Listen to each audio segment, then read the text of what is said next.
sank in and dissolved the limestone. For thousands of years, starting in the Stone Age, people used these caves and left behind traces of themselves. In their exploring, the three friends had found several caves with traces of wall art done by Stone Age painters. They hoped to find more, but what they found that December day was something they had only dreamed about.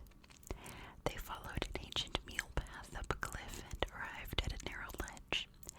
An opening in the cliff led to a pile of rocks where they could feel air coming out, the sign of a cave. Tearing away the rocks, they uncovered a small passageway, just big enough for a person to wriggle through. Exploring caves is dangerous. It is all too easy to get stuck, to take a bad fall, to become lost. But the three had 20 years of experience, and they had come equipped with lights, ropes, and a ladder. They pressed ahead. The woman went first, lying on her stomach. At the end of the passageway was a 30-foot drop to the cave floor.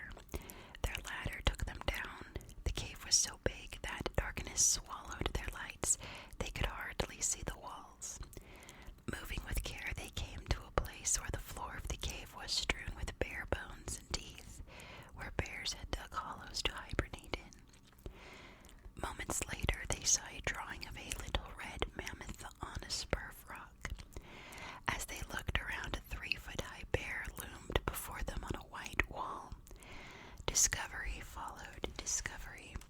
A huge red rhinoceros, a big mammoth, a bear or lion, human handprints stenciled on the walls.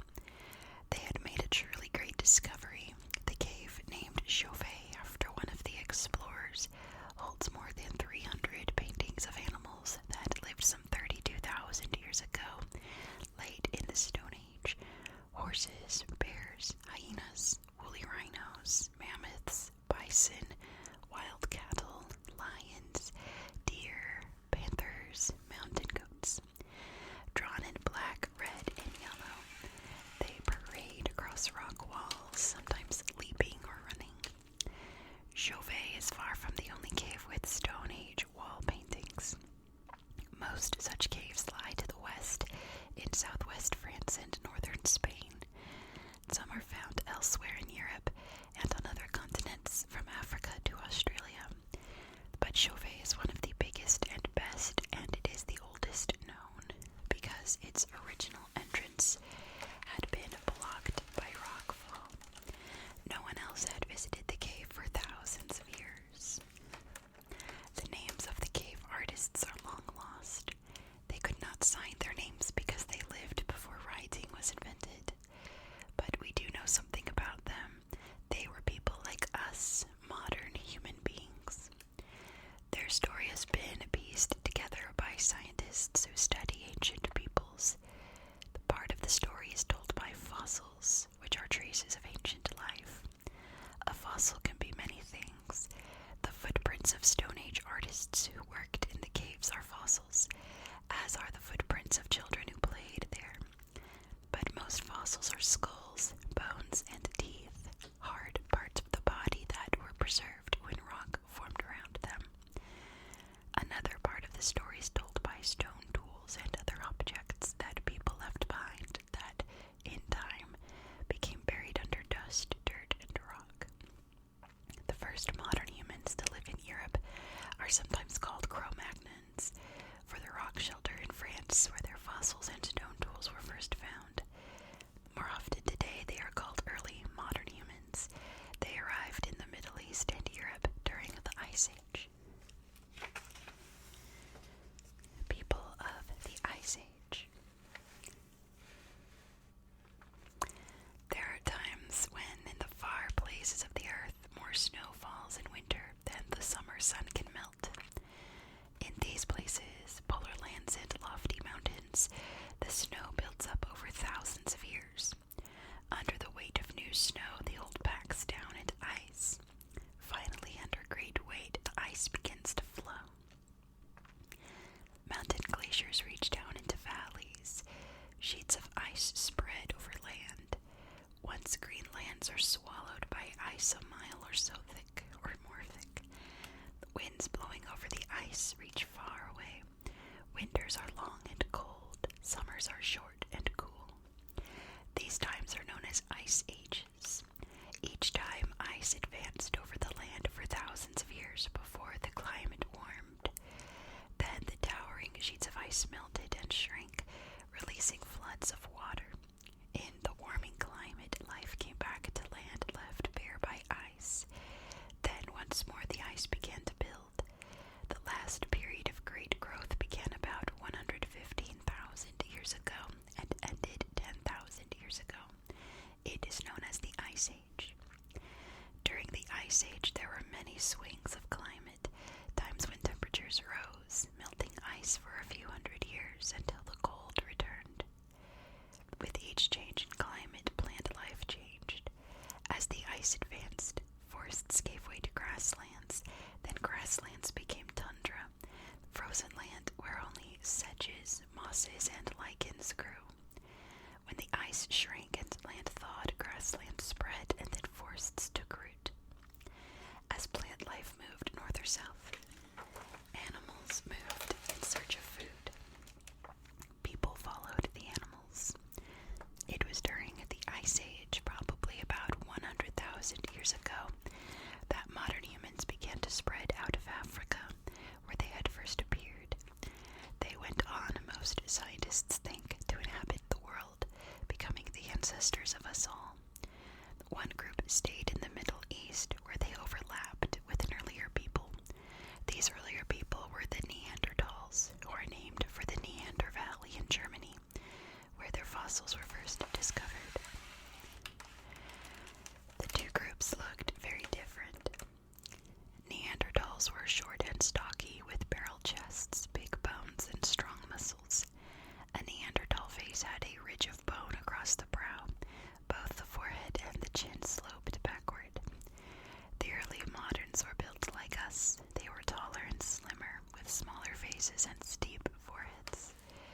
Their jaws were short and had chins. So far, there's no way to tell if the Neanderthals and moderns of the Middle East knew each other. No one's even sure that they lived in the same places at the same times. I think there is some evidence now of that, to be honest, but anyway. Some scientists think that in colder periods in the moderns may have drifted south toward Africa, while in warmer periods the Neanderthals may have drifted north. Other scientists think the two shared the Middle East. Perhaps each thought the other looked strange. They kept apart. No fossils suggest that they fought during the 50,000 years they were both in the Middle East. For much of the time, the two lived the same way. They hunted animals and gathered plant foods. They made the same sorts of stone tools, which served as knives, scrapers, axes, and perhaps spear points. They used fire to warm themselves and for cooking. For a long time, they seem to have been evenly matched, with equal skills and tools. And then a big change took place in the modern humans. It was as if an unused part of their brains had suddenly come awake. They became fully modern in mind as well as body. We may never know how or why this big change took place, but stone tools tell part of what happened. The modern humans became prolific inventors. They invented new tools and new ways of making them. Perhaps with these advances, the moderns were able to move into Europe, where Neanderthals had been living for some 150,000 years. Or perhaps the advances were made after they reached Europe. But by 40,000 years ago, the moderns were spread from Bulgaria to Spain. In the years ahead, they would discover new and better ways of hunting. They would become painters, carvers, engravers, in a great burst of creative energy. They would make and play musical instruments made of animal bones, flutes, rattles, and drums. And in the years ahead, another big change would also take place. The Neanderthals would disappear. Their way of life had served them well for a long time, but it seems they were no match for the modern humans and their new ways of life. It's a little flute there, it's really cool.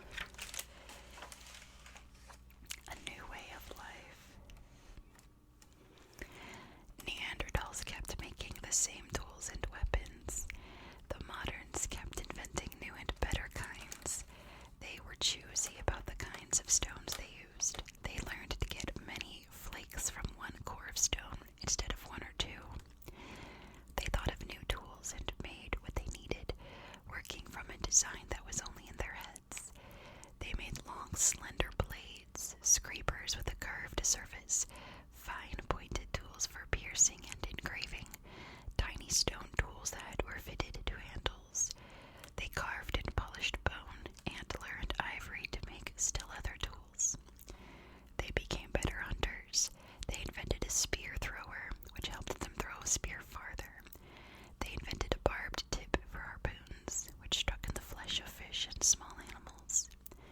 By late in the Ice Age, some 14,000 years ago, they had invented the bow and arrow. While the Neanderthals spent much time looking for food, the moderns learned that animals move with the seasons. At one time of the year, salmon swim up rivers to spawn.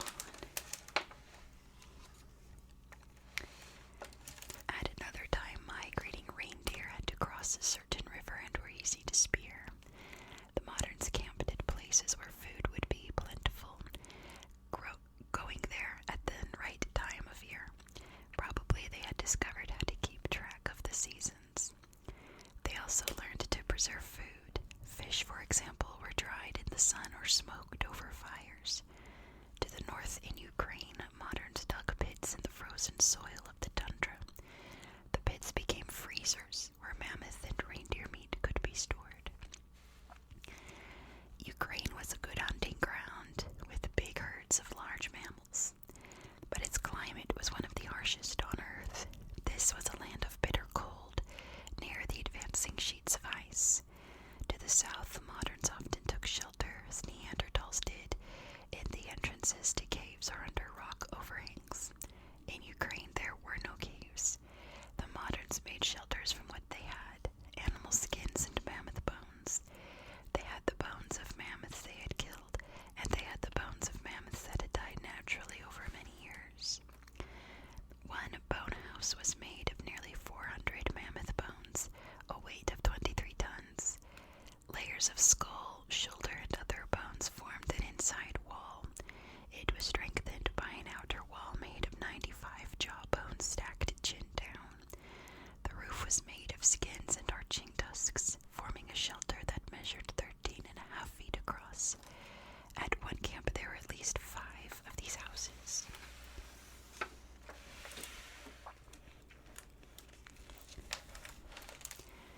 Trees grew poorly in the frozen ground of Ukraine. Lacking wood, the moderns used mammoth bones to feed the fires that heated their shelters. In both northern and southern Europe, Stone Age peoples must have worn clothing to keep warm. Even in the sheltered valleys of southwestern France, the climate was cool. The Neanderthals may have wrapped themselves in animal skins held in place by strips of hide.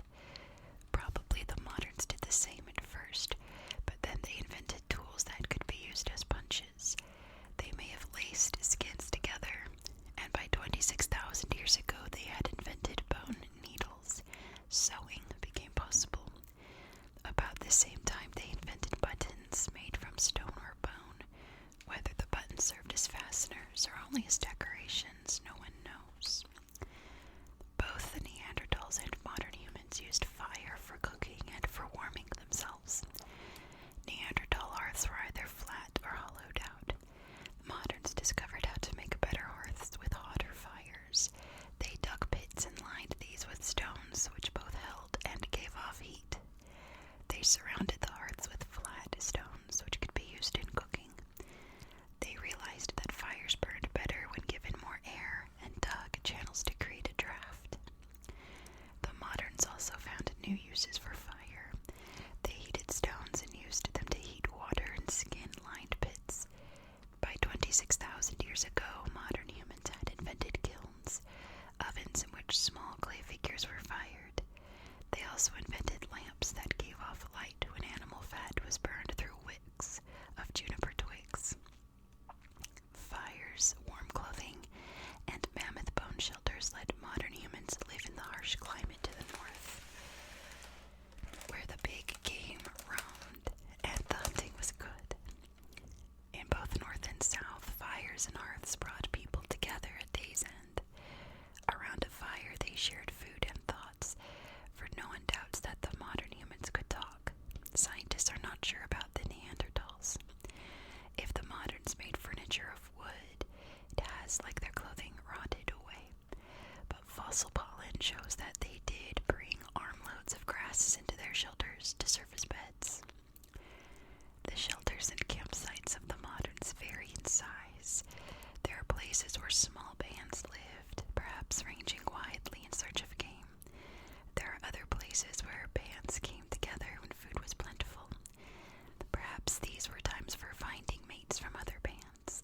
Perhaps, too, trade took place or there was an exchange of gifts. For amber from the north has turned up at campsites in southern Europe, and seashells from the Mediterranean in the north. About 5,000 years ago, modern humans brought a new way of life to Europe. Neanderthals disappear from the fossil record. No evidence shows the moderns set upon the Neanderthals and killed them. The best guess is that, faced with fully modern humans, the Neanderthals retreated into places where there were no moderns. There they lived in small bands, apart from other Neanderthals. Without a chance to meet other groups and find mates, the Neanderthals died out. With their new way of life, modern humans were highly successful. They lived well and they did not have to spend all their time looking for food. They had leisure. Perhaps some used that time for art, or perhaps each group supplied its artists with food. In either case, there are people who created and liked art. Stone Age artists. No one knows when modern humans first became artists. Good art seems to appear suddenly. If there were earlier works, they have not been found or have not survived. But the artists used their talents in many ways and made use of many materials. They made small objects that could be worn or carried around.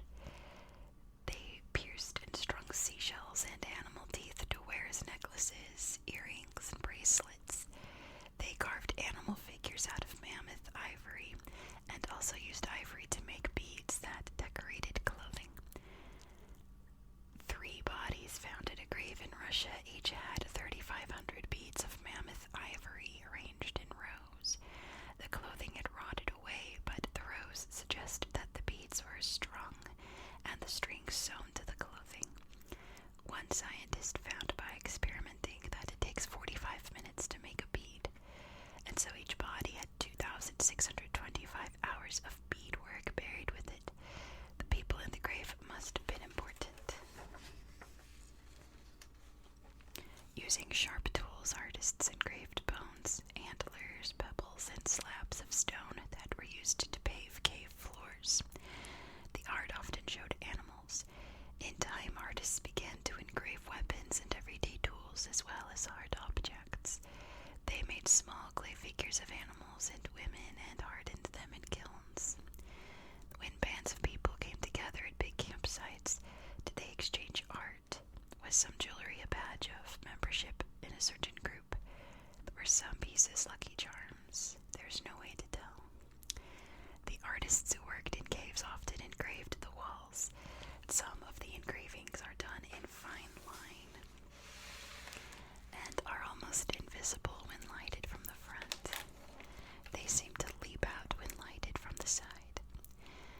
Perhaps lighting was used for magic, making animals appear and disappear. Some of the cave artists worked in clay, engraving the cave floor or sculpting banks of clay. And some artists drew or painted on the cave walls. Their colors were red, yellow, brown, and black. At times they used charcoal for black, but mostly they took their colors from minerals that could be ground into powder or turned into a kind of crayon. The powder had to be mixed with something to make paint. To find out what that something was, one scientist carried out 205 experiments with cave painting over 3 years. In the end, he discovered that what worked best was water, especially cave water. To apply the paint, artists sometimes used their fingers. Sometimes they used a pad of animal fur, but usually they painted with brushes made from animal hair or crushed twigs. Handprints are common in caves. Some were created by a palm covered with paint. Most were stenciled by blowing paint from a tube, or perhaps from the mouth. Artists painted on ceilings and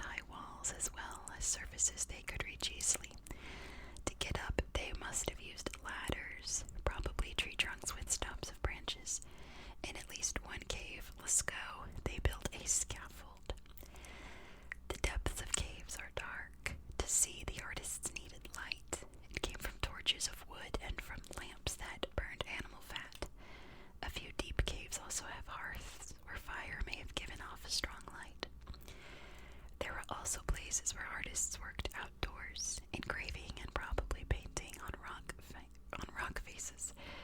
A few of these engravings have been found in sheltered places. Many others must have weathered away. Outdoor art may have been the way a group staked its claim to a certain region. The world of the modern humans was the world of nature. In it they found food, clothing, and shelter. They observed it closely, so closely that artists working in caves without models were able to draw from memory. The animals they painted most often were horses and bison, the forest-dwelling bison of Europe, which are different from the bison of the American plains. Caves also hold many pictures of wild cattle, deer, goats, and mammoths. Bears and lions appear. Many animals are rare: the rhinoceros, muskox, ass, wolf, fox, hyena. There are few fish, birds, or reptiles. Plants are also rare, although they were important foods.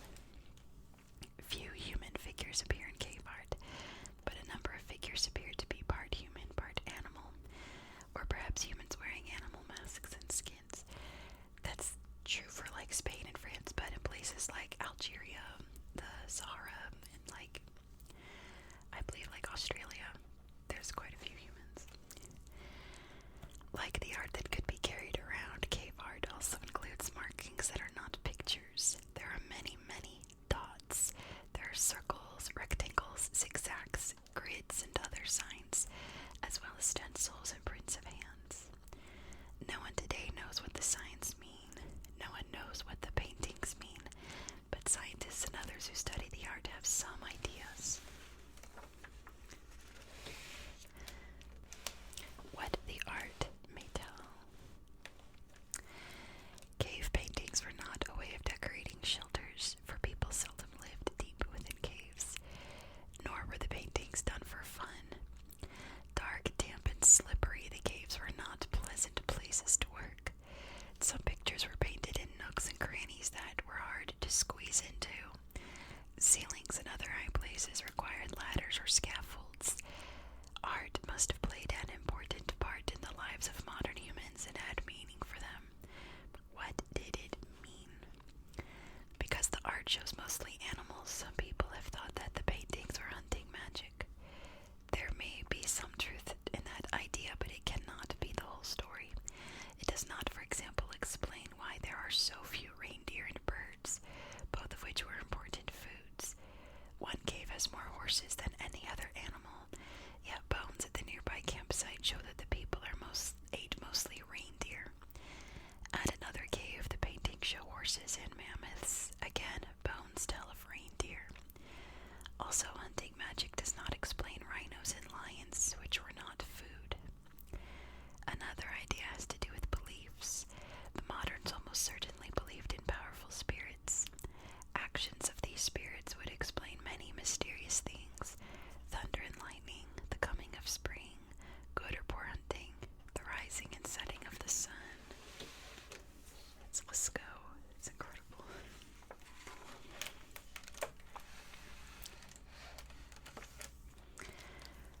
There are tribes today with such beliefs. They have an important member called a shaman. A shaman is a person with spiritual powers who serves as healer, priest, and, most important, a link between this world and the spirit world. Shamans reach the spirit world when they are in a trance, and they see spirits in animal form. Perhaps the cave animals stand for spirits being asked for help. Perhaps the spirits represented by horses and bison were the ones shamans most often appealed to. Some scientists think that shamans may have done some of the paintings while in a trance. They think too that shamans are shown in cave art. They are the figures that seem to be part animal, part human, or a human wearing an animal mask and skin. A third idea is that the painted caves were places where ceremonies were held, where young people were accepted as adults. Still, a fourth idea is that the cave paintings were aids to memory. People who cannot read and write, who cannot look something up in a book, must depend on memory. The history of the group, its beliefs and myths, its rules, its hunting methods and places, everything is stored in memory. To keep